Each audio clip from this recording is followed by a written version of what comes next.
Hello and welcome to our How to Read a Real Estate Appraisal video brought to you by ChoicePoint Appraisals. My name is Chandler. I'm the owner and lead appraiser here at ChoicePoint, and today I'm going to cover the basics of a listing or general value appraisal. In future videos, I'll cover mortgage appraisals for both standard, single-family homes as well as condos and rental property. Keep in mind that all appraisers have their own style of writing appraisals, and even though the forms used may be the same, much of the information contained in the appraisal may be located in different areas of the appraisal itself. Let's begin. Once again, this is a general value or listing appraisal. These appraisals are typically 10 to 15 pages in length and written on a general purpose form. This form allows us the most latitude when reporting on a wide variety of property types, but is performed with the same accuracy and level of research as a standard 1004 or mortgage appraisal. When we open the PDF, the first thing you will come to is an invoice. As you can see in this appraisal report, I've removed any sensitive information such as the client's name or his address. Obviously, your appraisal will include your name in the address box and throughout the appraisal report. The invoice is pretty much self-explanatory. The next page in the report is our letter of transmittal. This page generally states the purpose of the appraisal along with what methods were utilized in coming to a conclusion of value.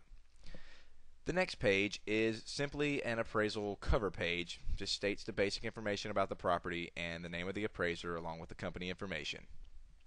And now we're on to the actual appraisal report itself. I will quickly cover each block, which you will find named on the left-hand side here. Subject information is just that, a description of the subject property along with identifying information, real estate taxes, and etc. The project type lets us know more specifically what type of property this is. A PUD is a planned unit development. Most planned subdivisions are PUDs. HOA is Homeowners Association fees. Market area name will be the subdivision, but not the entire market area which the subdivision belongs in. The assignment section details the purpose of the appraisal in depth as well as what methods and approaches were utilized to find value. The sales comparison approach is almost always used in single-family appraisals, with the cost approach, if developed, being supportive. The income approach is typically used only for investment, rental, or income-producing properties. Market area description. This section breaks down the current trends in the market area. The data usually reflects a 6 to 12 month analysis of the market. The site description section is an overview of the subject site, which in most cases is the lot. Our lot sizes are almost always taken from the County Appraisal District, or CAD, and or the tax records. If lot size is in question, you will need to provide a survey to the appraiser. On-site utilities as well as improvements are covered in this section. FEMA flood hazards are covered here along with a map number and date and whether or not the property is located in a zone designated as a floodplain by FEMA. Highest and best use deals with, well, the highest and best use for the property. For instance, if a single-family home sat along the feeder of 610, its highest and best use would most likely be commercial property, not a single-family home. Although there is much deeper discussion to go into with regards to highest and best use, it is much too intensive a topic for this video. The description of improvement section covers all improvements to the site. Keep in mind the site is a lot. The improvements are anything added to it, such as the house, a pool, sidewalks, etc. A few areas to note are effective age under general description, additional features, and the property description. First, let's explain effective age. A home's typical economic lifespan is calculated at 60 years. This means that if nothing were done to the home for 60 years, if it just sat unmaintained, it would be fully depreciated by year 60. Since no home goes unmaintained, we use effective age to gauge how old a home is, taking all maintenance and updating into consideration. Homes that are typically less than 10 years old would not require an adjustment since they have not yet experienced a need for a major maintenance or updating. Likewise, if a 60-year-old home in the Heights were stripped down to the studs and totally renovated, its effective age would only be a few years since it's effectively brand new. The additional features section will cover any updates and renovations done to the home. These items are taken into consideration under quality of construction and overall condition, which is explained in the next section. The transfer history section deals with any known transfers of the property over the past 36 months. And on to the sales comparison approach.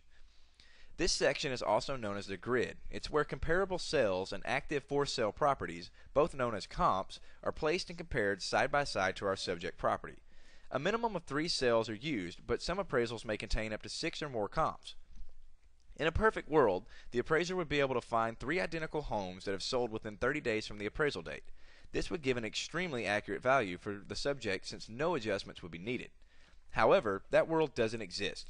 So instead we must make adjustments to the sales prices of the comps to reflect their difference from the subject.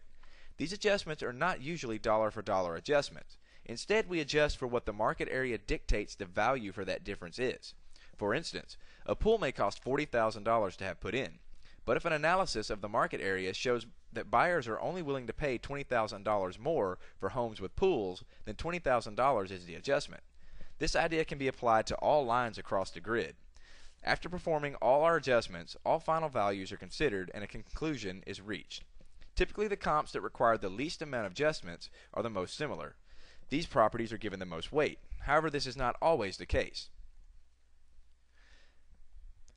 The cost approach section covers lot values, estimated cost of rebuilding the home and all improvements, and subtracting depreciation from this final value. This approach is usually not as accurate as a sales comparison approach and is rarely used for listing or general value appraisals. The income approach covers income producing properties and will be covered in a later video. The PUD section briefly describes the subject's planned unit development if it is located within one. The reconciliation section is where the appraiser reports his final estimate of value, along with how the appraisal is being reported, that is, as is, proposed, or subject to another condition. This also displays the effective date of the appraisal. Attachments are all pages excluding the actual GP form found within the appraisal. All additional attachments will be checked in these boxes and the total number of pages will be reported. The signature section is where your appraiser's signature and license information can be located.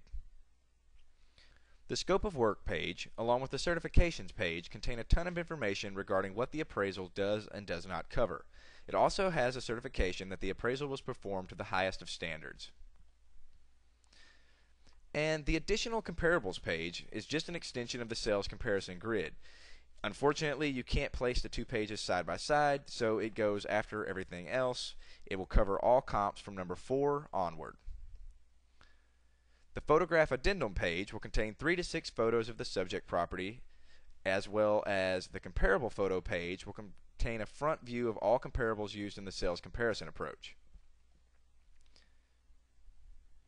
The location map will show the location of all the comps along with the subject, while the flood map is a FEMA map displaying any floodplains around the subject.